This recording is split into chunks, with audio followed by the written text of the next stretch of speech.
All right, friends, welcome back. I decided to dig all the way back into the archives here.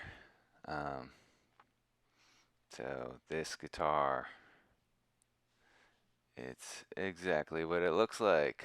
Some of you of a certain age who were looking for a Languedoc clone in the early 2000s, maybe just before the hiatus, or I think it was like peak hiatus, or maybe like version 2. If you were looking for a Languedoc style guitar and you were shopping around and you didn't know the right people to or the right way to find Paul and buy a Languedoc for about 10 G's at that time, you probably ran across this guy, Mr. Darrell Cook, who I can't really find on the internet anymore, at least as a luthier. This was featured on his website back in the day. I designed this in collaboration with Mr. Cook. He was doing similar stuff. As you can see, this has a lot of kind of Garcia influence. So this is the Tracia guitar. You could call it a lot of things, really.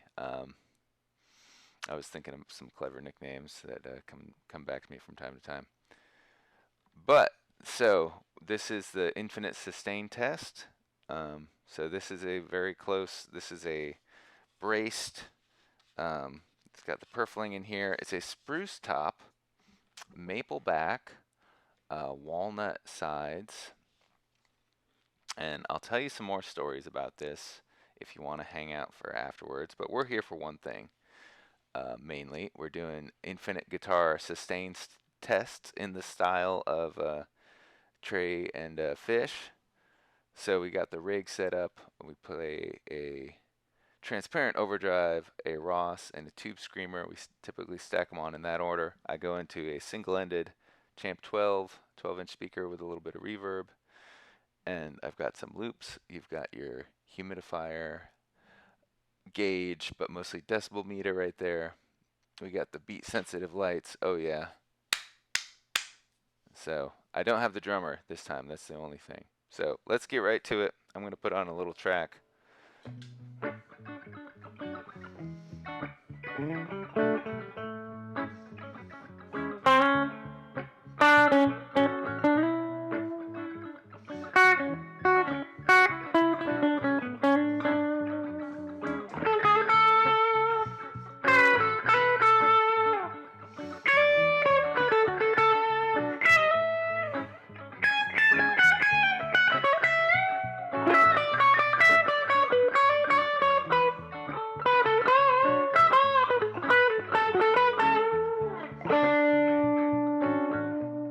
So not quite there with just the first drive. Let me switch.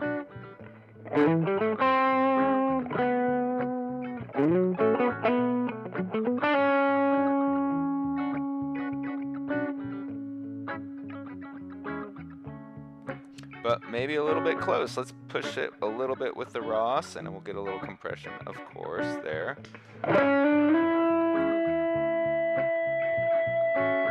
Little high harmonic, we don't really count that.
Then I'll add the tube screamer in going into the Ross.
actually going to pull off. I don't usually do this because I don't feel like it helps.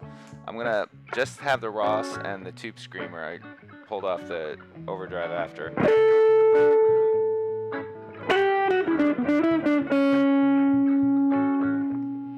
I rolled some tone back.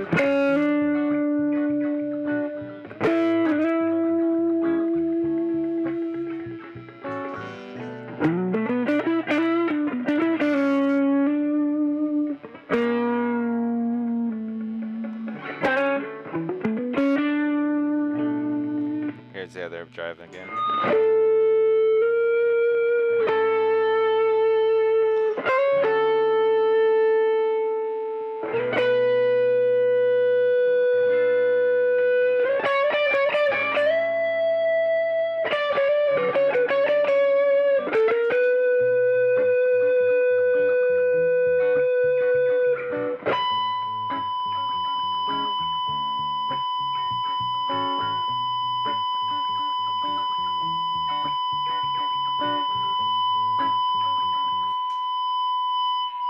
All right, that's a win. That's a high B from Yem. That's a tough one to get on sometimes.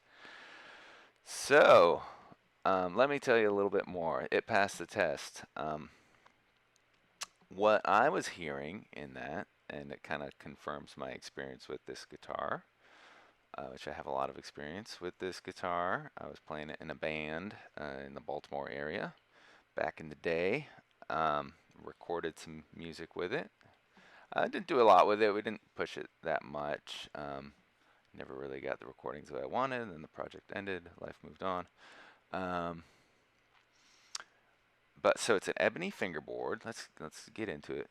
I got these custom inlays I put on there. Mr. Cook was very accommodating, very reasonable on price. I drew this up as kind of my dream Garcia meets Anastasio style body shape, which I think other folks have kind of stumbled onto now. Like Fred did one. I mean, it's kind of an obvious trick. I didn't jump on one of those. I kind of wish I did now, but maybe I'll check the used market if they come up. The only kind of flaw in the design, not the only flaw, obviously. It's not a perfect guitar, but one of the things I didn't fully think through in terms of measurements and stuff like that was this neck was based on a similar small arch top that I had that was not meant to be like a rock guitar at all, but I was playing a lot of acoustic type gigs with it at the time. So I was like, okay, well, I'll just make this guitar the same neck as that one because I'm playing it all the time. It'll be super comfortable, you know? So that wider neck doesn't really fit in this cutaway the way I hoped. I mean, it's still reachable. The 24th fret is a reach. 22, like you normally get on a lot of guitars, is easy. It's natural. You don't have a ton of room, but 24 you're gonna start to. It's a little bit of a reach, but it's still. I still get a kick out of it when I see it. The other thing, these F holes, unbound F holes, obviously, and the ground loop. So there's a piece of metal in this bridge. I never, you know, especially at the time, I'm handy with the tools and stuff, but I was never obsessive enough to like clean this up and figure out exactly why this ground wasn't making it in there. It should have. I had other folks look at it. The notable East Coast Baltimore area luthier Phil Jacoby. Let's celebrate some of his frets are still amazing on this. After many years, this guitar is about old enough to vote. I think it's like 2006, 2000. No, I want 8, 7, 9, somewhere in there. So we'll continue. There's so much to talk about. Nice, really smooth ebony tailpiece. Really nice custom ebony bridge, which gives it some more of that acoustic thing. And that combined with the depth on here, it's and that the archtop construction, the kind of thicker and arched top and back, and the longer scale length, the heavier neck because it's just wide. I've actually shaved it down some. Makes it a nice. It's resonant acoustically. You definitely hear it in the room. It's almost loud enough. I actually did do some low key small room performances with this, and it's it is a little thick. I think I wish I had toned it back a little bit, so it was like an inch and a half, inch and 3/4, because the a lot of the kind of squealing into uh, upper harmonic feedback or dying out, um, and not wanting to stay on that fundamental, I think is because it's a little deeper like this. So it makes it a little nicer acoustically. I'm really appreciating coming back to it after a little while.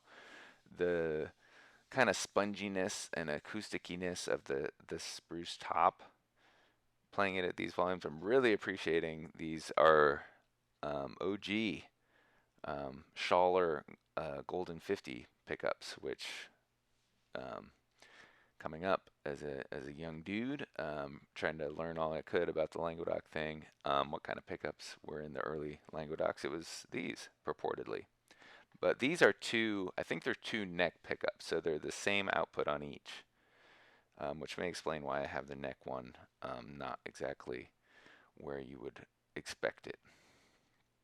And the ebony bridge, there's a little pin in there. I have put a metal kind of Gibson style bridge that would set in there, or I'd put a little placeholder piece of ebony in there to set it in.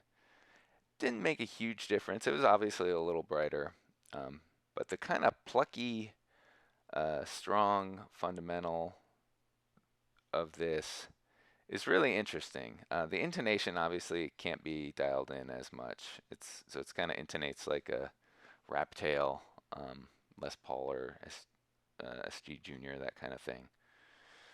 But I enjoyed it once I got it up to tune and out of the case and warmed up. I still enjoy it. I've played a lot more guitars and gotten a lot more into uh, a little more discriminating and a little more appreciative in some ways. And so the funny thing about this, let me take this off.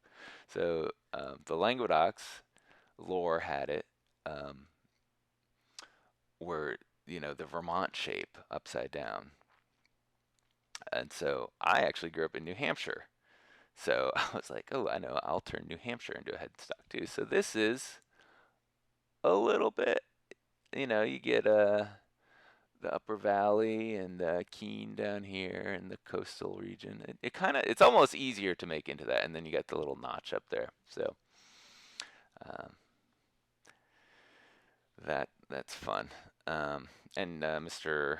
Cook from Colorado, big kind of jam scene out there. So and then I remember really early on, this is a Sitka spruce, so, and I think I discovered why the violins and everything used that F-hole shape, because the roundness kind of softens the curve here. When they're really peaked, this cracked very early on, and I filled it with some glue. And I think even at one point I was thinking like, oh, I'll refinish it because this is like an acrylic finish, which has aged really well. I mean, you can see I put some miles on it with like pinky under the pickups and all that stuff, but um, I never went back and healed that. And it looks like at this point, I'm in a pretty humid environment now. It's starting to want to press together. So yeah, so it's actually squeezing back together right now. When it's really humid, or when it's really dry, it kind of split. And then I was noticing too, I kind of inadvertently gave it like a spotlight special kind of look on the back. And the carving, I really appreciate after years and some time away from this instrument is really nice. This maple I bought about a, I got it was like a, it was just like 6 or 8 feet. It was a big long board. I got a couple cutting boards out of it and two more guitars, which I'll get into later. I was trying to make my own guitars too, just for fun. Um, so we'll get into that in future episodes. Got a nice little bolt on. Pop the strap off. Metal bar. Yeah, so the Cook, I know a lot of fish type heads of a certain age, will remember this guy. And we're like, who was the dude who made the Garcia inspired, the tiger, I guess you could say, a tiger or rosebud inspired Languedoc style thing. So that's it, and it did the infinite sustain thing. I remember recording and playing in bands. The Some of the timbres are definitely there, and there is this sort of nice clucky wood thing with the wooden bridge and the spruce acoustic elements you would expect from that. I did, man. We went through it trying to get the push pull thing right. At the time, I was convinced it was a coil split, and then this was a master series switch, which it is a master series switch. So it can put both humbuckers in series, which is a lot of sound, and we can demo that too. This is going to be a little longer video. Um, so you can have your series switch and then go, you can do your split and then put those in series for a unique sound, and then you can be in humbuckers and then have a massive super humbucker, which I didn't really find. It gets so heavy and dark, and like with this thing, maybe if I was doing like a metal influence thing, which I never really did with this, that would be something to try. Bone nut, and a lot of the frets I redid pretty quickly. I knew I had run into Mr. Jacoby in town, and he could help me out. And I think he redid the bone nut too, and it's impeccable. Um, Other funny thing, it was a compound radius neck, and God bless Darrell. So it was a guitar built to a price he thought was competitive at the time. It was a little over 2 grand, and he and most luthiers are doing more than uh, market rate on their their hourly rate building these things. So I really appreciate all the things he was able to do nicely. One thing I think got mixed up, or maybe he just had a different interpretation of it than I. But the usual interpretation of a compound radius is it's rounder near the nut, where for chording, that's people find that a little more comfortable. And then the idea is it flattens out up top. And I'll be darned if it seems and has always seemed like it's rounder in the higher frets, which I think it only goes to a 9 or maybe even a 12. So it goes from like super flat to a little more rounded at the top, which um, seems like a mistake to me, but it's not the reason I didn't play this guitar all the time, or I didn't keep playing it my whole every opportunity. It's kind of a lot, you know. It's big, which I kind of like. I'm a bigger guy. I'm on the 6 foot side, so I like a little bit of guitar to be behind, and I don't like a Les Paul looks a little small. Not that, yeah, obviously but I've been playing them because they sound good. That won't stop me. Um, Neck heel, oh boy. So I'm hiding something here. I opened the case one day, and the neck had become unglued. This was after I hadn't been playing it much, and I was in Texas. And the climate in Texas, I had been in Washington State and in Texas, and those are pretty extreme environments. Just the amount, like things, anything stored outside and even inside is not that much different. We'll start growing things on it in the humidity and all this stuff. So none of that didn't happen, luckily, but the neck came unglued, and this was in Texas, and I was going through some stuff at the time, and I didn't. Probably should have just left it and brought it to a luthier.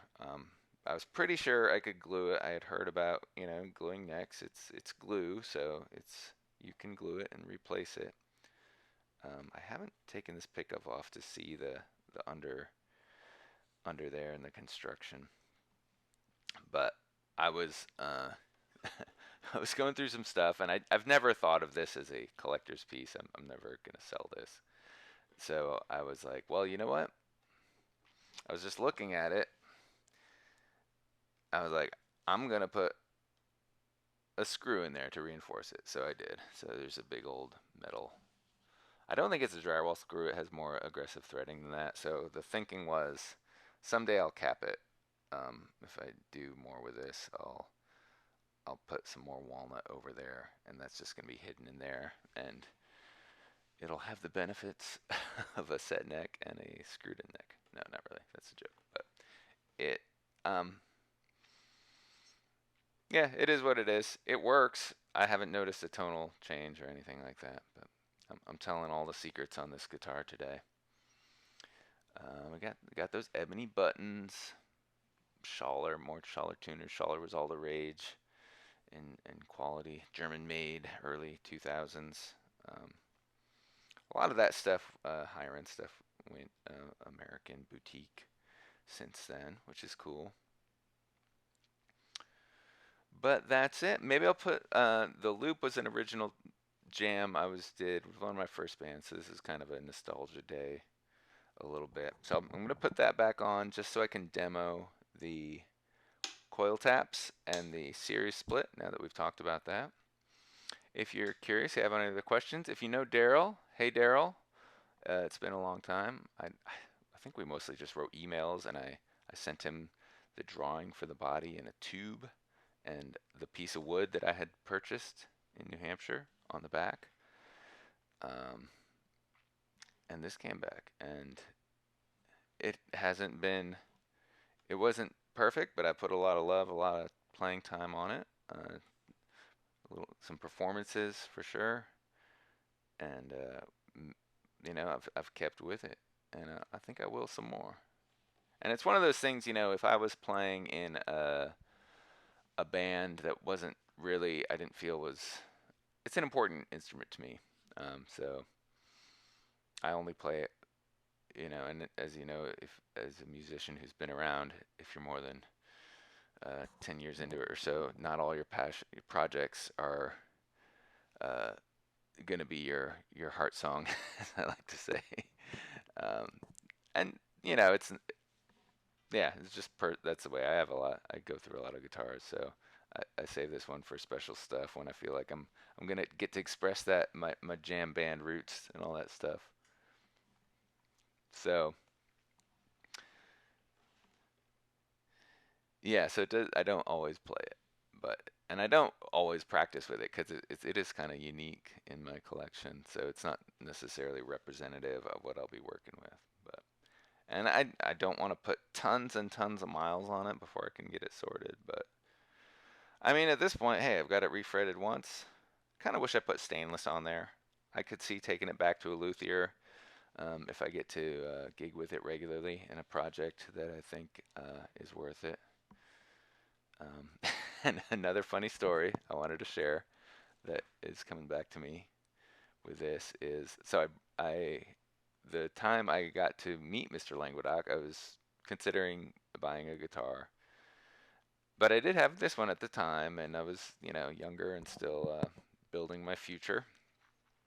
So I brought this guitar with me, which is kind of, I don't know. Paul's fine. Like, people give him this reputation like he's impossible to deal with, or it's so rarefied to like get to meet him or talk to him. And he's, growing up in New England, he's a kind of shy Vermonter craftsman. There's tons of folks like him that I've met coming up. So he's not unusual in that respect. He's not like a weirdo. He's not like, I don't think he thinks of himself as you have to be someone special to get the guitar, or you have to, I don't, that's not how I perceive it. Obviously, he's got to work with Trey. He's very gifted. He knows him very well. And I don't think any craftsman is going to throw away their time and efforts trifling with fools. And he was very gracious with me. He kind of was. He didn't have any G2s in at the time, so he's steering me towards the G4, um, which, you know, missed opportunities. Yeah. Oh my God, it'd be worth so much today. You know, I'm not sure that would have been the best thing for me at the time. And dropping 10 G's on a G2 was not, probably the best choice at the time. And anyone who thinks, oh, that would have been a great investment, if you put 10 G's in Apple or Google at the time, you'd be, way ahead, but or whatever it was at the time. So I don't like to dwell on the woulda, coulda, shouldas, but so I brought this guitar with me, in part just to compare it, and I think. And I was saying that about Paul. He's a reasonable guy. He's a normal guy. I don't think he was insulted I brought this. He was kind of oddly interested because we had made some interesting choices with Mr. Cook. And after, I think, he brought it back, and while I was checking out his guitars, he brought it back, and he wasn't like super impressed, obviously, which I get, because um, I'm sure people seeing knockoffs is not an awesome feeling. So sorry if I hurt your feelings, Paul, but I think he was genuinely interested, and I did notice he started using some walnut more on his releases after that. So, I can't take credit for that, but it's a coincidence, and that's how I interpret it, and I'm happy. Because the thing was, this was locally sourced wood at the time, the maple. The Sitka, probably came in from Alaska, that Mr. Cook sourced. And the walnut, I had worked on walnut with another guitar. The maple walnut thing is kind of a funny thing. It's like an ice cream or something. And it's kind of like the mahogany thing, kind of like a softer, dark wood. And so, yeah, it's interesting thing. And I think that contributes to some of the sponginess I was talking about too. It's not having the softer, more mahogany-like wood on as the side on a guitar like this. I mean, I guess that's how a 335 is too. But there's no center block, obviously. This is full hollow, so this is a whole lot of cavity. So its resonant frequency is probably a little lower than a Languedoc. The bracing, I don't think, is as good, and I think it's parallel braced coming up the top here. But yeah, so that's story time on this one. This is going to be a very long video by my standards, but we got the infinite sustain test out of the way, and you could hear it. I'm going to do a little bit more with the series split and the double humbucker series.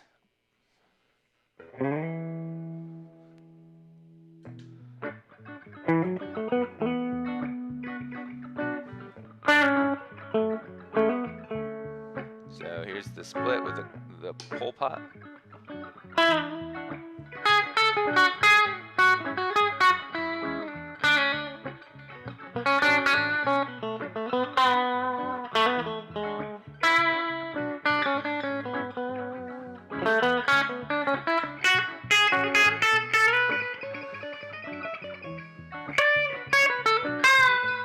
Okay, so let's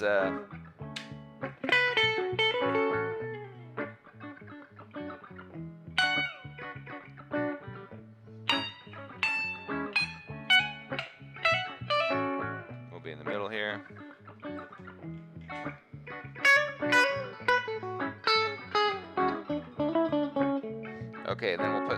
those in series. And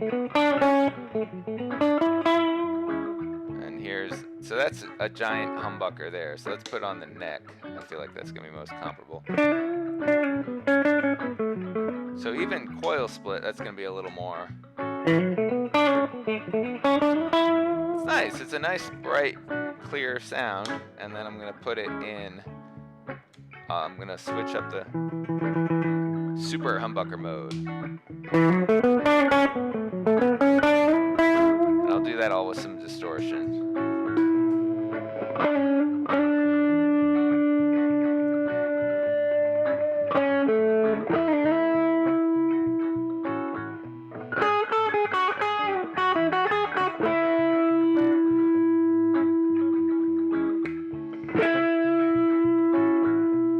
So here's a neck, bridge.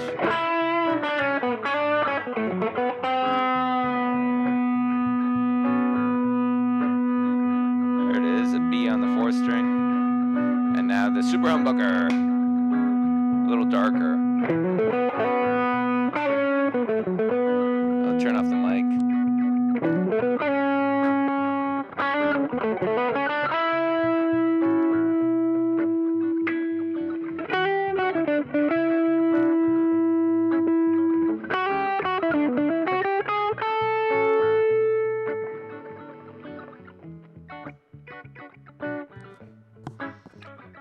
All right. So that's it. And so the interesting thing is that super humbucker mode, when there are 2 humbuckers in series, it still has this kind of quackiness, like when they're in parallel. So that's interesting. But there it is, the Darrell Cook custom Tracea, for lack of a better word, the Millennium Falcon, the Accidental Spotlight Special, Languedoc tribute guitar. I hope you enjoyed that. It was nice to kind of go down memory lane a little bit with this. I've played it sparingly on certain gigs over the years. Let me know if you have any questions. We got to see, in terms of sound, and for the infinite sustain test and the sound test, yeah, it was a little closer to what I expect on what I hear in the response of a small archtop in that style. I think a maple top and a slightly thinner size, which reduces the cavity size, the maple top would stiffen up the response a little bit more, or another top. It doesn't, or Koa would be a good choice, obviously. I kind of lump Koa in with, if we were talking about darker, softer tone woods, so like in with mahogany or walnut. Walnut would be a good choice too. And a slightly smaller cavity would focus the resonant frequency. That's my opinion. I'm happy to hear your opinions in the comments, and if yeah, so a lot of stories. So I appreciate it. I will see you next time. We'll have a different guitar, and we'll see if we can take it to infinity. Mountain Branch Music, Dave. Peace.